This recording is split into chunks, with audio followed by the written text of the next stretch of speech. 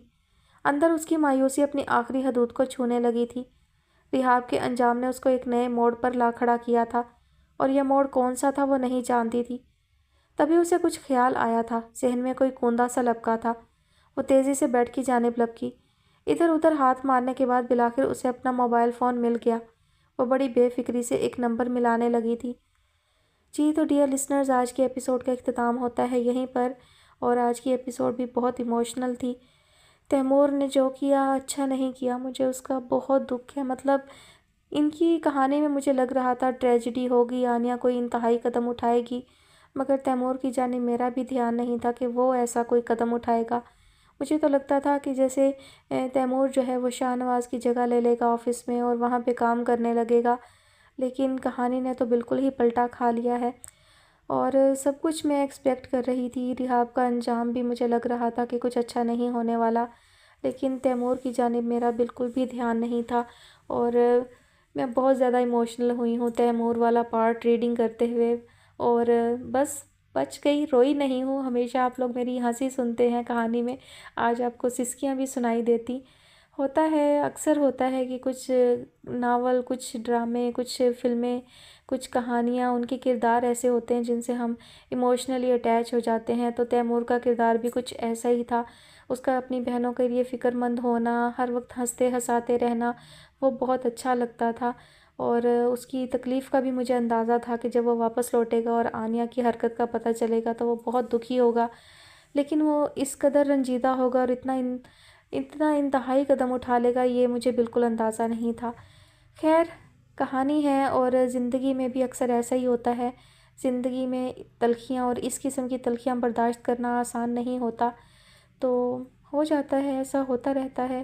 یہ کہانیاں بھی ہماری حقیقی زندگی سے ہی جڑی ہوتی ہیں، اور گھروں کا انجام جو ہے وہ کیسا ہوتا ہے یہ بھی ہم بہت اچھی طرح جانتے ہیں۔ جن گھروں سے لڑکیاں فرار ہو جاتی ہیں، پیچھے والوں کی زندگی میں کون کون سے مصائب آتے ہیں، کن مشکلات کا وہ شکار ہوتے ہیں، ان سب باتوں سے، حالاتوں سے ہم بہت اچھی طرح سے واقف ہیں۔ انشاءاللہ نیکسٹ ایپیسوڈ کے ساتھ جلد حاضر ہوں گی، تب تک اپنا بہت سارا خیال رکھیے گا، مجھے اپنی دعا میں یاد رکھیے گا۔ اللہ حافظ۔